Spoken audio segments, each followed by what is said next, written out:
Hey Lauren, where are we? We are in Sonoma, California, or Napa Valley. Napa Valley. Napa Valley, at a winery called the Boutique, because it's got a bunch of boats inside.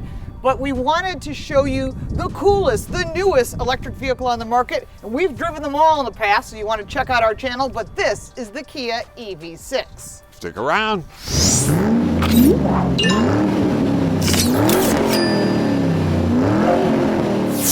Welcome back to the channel. I am Lauren Fix. And I'm Paul Bryant. Yes, and we are here today to drive the 2022 Kia EV6. It is all new.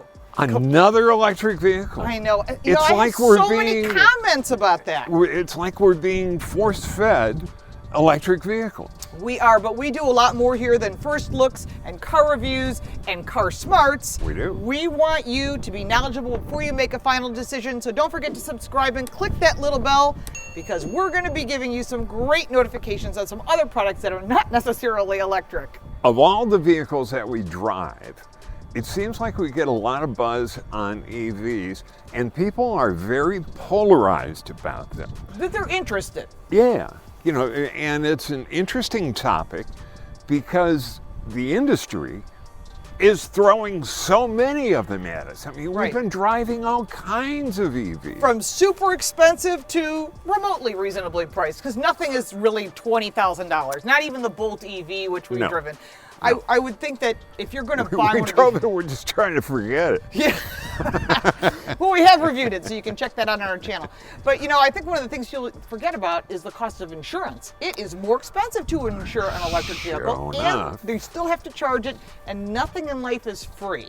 So if you're not buying gas, you're buying electricity, which is getting more expensive. Yeah, it is. The good thing about this EV6, though, this and also in the Hyundai Ioniq, Ioniq 5, yes. the architecture is set up For good- really beyond the quick rest of the charging. industry for right Yeah. now. And we'll talk about quick charging at the end. Paul has Yeah. some input on that, and we'll talk about the different batteries, so you want to stay to the end when we cover that as well. And we're also going to be driving the rear-wheel drive and the all-wheel drive. All-wheel drive. And that's interesting because you would think it would be a front-wheel drive platform, but it is not. Yeah. But it's got some really cool features, a lot of similarities between the two, and yet a lot of differences. Stay with us. When you're thinking of a reasonably priced car, it's not there yet. You can get a reasonably priced electric car like the Nissan Leaf or a Chevrolet Bolt EV, but this car is coming in entry-level rear-wheel drive at about $40,000. Now, I'm driving the top-of-the-line GT line, all-wheel drive, fully loaded, all the goodies, the stuff that the way we all would like to buy a vehicle. And this vehicle's coming in around $52,000. Remember, you are also getting the $7,500 tax credit. Kia products are still eligible, as is the Hyundai line, and we have reviewed the Hyundai Ioniq 5, and you can check that out on our channel. We've actually reviewed a lot of vehicles, so we have a lot of comparison. We've driven the Rivian, the Lucid, the Hummer, the Mach-E, the ID.4, pretty much every vehicle that's out there in electric form. We have driven it. If we haven't, it's scheduled to be driven in the next couple weeks. One of the things that's important when you're looking at this vehicle is the fact that it handles. It's all new. Now, this is the same size chassis as a Telluride. That's huge, but it doesn't appear to be huge. It almost has a sort of a Lamborghini Urus look to it on the profile, not overall, but it is a great looking vehicle. I have to give them a lot of credit for the looks. Spectacular. As far as charging, we're going to talk about that at the end, so you want to stay with us. There is different horsepower ranges, all the way from 250 up to 370 plus. And of course, the all-wheel drive is going to have more because it has two motors, and the front motor decouples. So it's used for the launch unless you're in the snow mode, then it has that available. That is really important because otherwise you're carrying the resistance of two motors all the time, and it uses up battery power. So to get the longer range, that's why they're decoupling the motor when it's not being used. They do a lot of that when you're talking about 4x4 units. So using that same type of smart technology makes this vehicle handle really well, and when you need it in the snow, it has that available as well. One of the things that's nice is there are 21 safety features that are all standard, and that includes what Hyundai calls Smart Park. They call it something else, which allows the vehicle to go in and out of tight parking spots. You've got an amazing head-up display, so you really don't have to look anywhere. You get your traffic sign recognition, your mileage, your navigation. We are using the current navigation, which is all new. No longer are they calling it Kia UVO, UVO. They're now calling it Kia Connect. And you are seeing the new Kia look throughout, not just the exterior, the interior, a lot of details. And one thing they did have, and I'm super excited, lumbar on both seats. Thank you for listening to you. You have told me that's important to you. If you're sitting in the passenger seat, I have been following through with that all along because I think it's a very important factor that every person in this car is comfortable. Back seats are huge. We'll show you that in a little bit. We're also going to show you the trunk. By the way, I did find out 19-inch tires on the rear-wheel drive, 20-inch tires on the all-wheel drive. They are two different suppliers, Kumo and Continental, but they are not run flats. So you have a tire inflation product in the trunk. It's just a little kit. That's great if you got a nail or something in the tire, but not great if you hit something and damage the sidewall of the tire. There is no spare. But these are low rolling resistant tires, and they've done a really nice job making these tires very special for this vehicle. Coming out of Calistoga, California on 29, right in the middle of vineyard country. This is yet another step in an amazing transformation of this car company. When you think of Kia, 10 years ago, it was an econo box. It was something that you bought. It was something that showed up in a punchline in a Catskills comedy routine.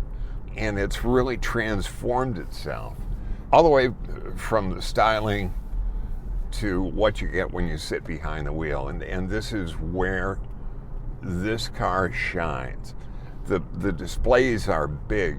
The Navi system and all of the controls are on a great big honking display in the center. And yet you get a separate display in front of you with the information that you need just for operating the vehicle. Nice.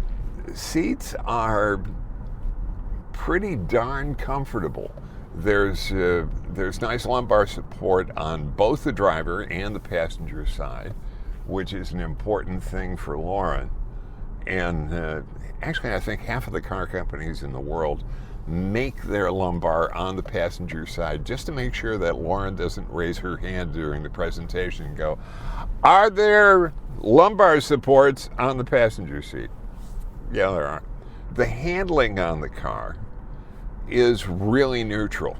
This is the rear-wheel drive GT that I'm driving, and the two cars that we have access to today are the rear-wheel drive GT and the all-wheel drive model. Now, for where I'm from in Chicago, naturally the choice would be for the all-wheel drive option here.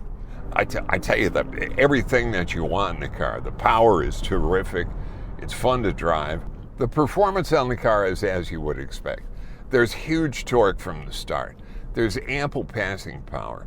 You've got a lot of regen levels that you can take, all the way from non-existent to pretty darn aggressive, and that's paddle controlled from the steering wheel. It's got a lot of nice features on it. The car doesn't feel cheap. It feels very well assembled. The quality of materials, the level of workmanship, the feel, the choice of materials, everything that's important. This is everything a Tesla isn't.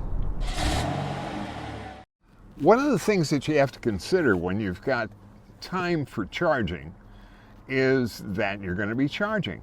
So you're either going to put on 20 pounds eating gas station hot dogs or charging station hot dogs while you're waiting, or you can take advantage of these. And you can go, look at how far you can recline. And you can even go back a little bit further. Now I'm 6'3". I'm all the way here. I like this. I like this. This is very, very 60s Formula One driving style, by the way. Excuse me, I'm charging. As any variety of ex-wives or girlfriends of mine will tell you, I like great butts, and I cannot lie. But I gotta tell you, whoever designed this Did a beautiful job. did this at night. Is really unique. Wow, it looks great. Love the lighting, the signature, the wing that's got the airfoil through, very much like the Hyundai. It's a lot of good-looking stuff on this car. Right. They said in the presentation, we're now a sustainability company. And I thought to myself, They're a car company. you're a car company. Doesn't make sense. You're not selling sustainability. Right. You're selling cars.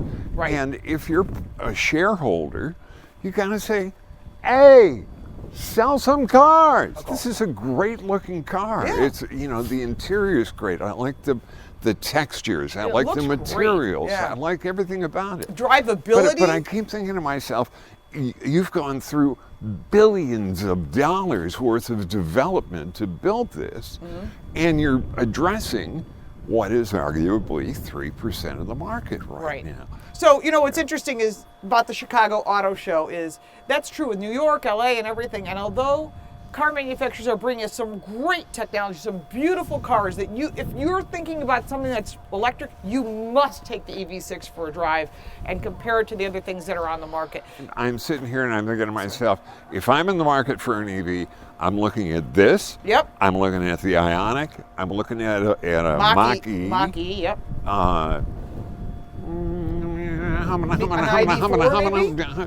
No, I would not look at an ID4. I was not that impressed with ID4. Interesting. Not on the level of these. If you got value from this video, make sure to like and subscribe for more videos like this one. Also, your comments, your questions, we did not go through every detail. This is a first drive. This is our first drive. This is your opportunity to ask questions of things you didn't get information. I will be happy to get answers for you. Of course, you can follow Paul on all forms of social media. I tweeted the Paul Bryan.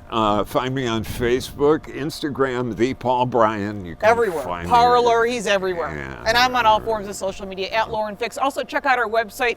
It's in English and in Spanish. And our podcast, Total Car Score, available on all platforms, where we talk to people that make these industries run, and we give you some information you won't get anywhere else. Thank you so much for watching. We'll look forward to seeing you next time. Okay.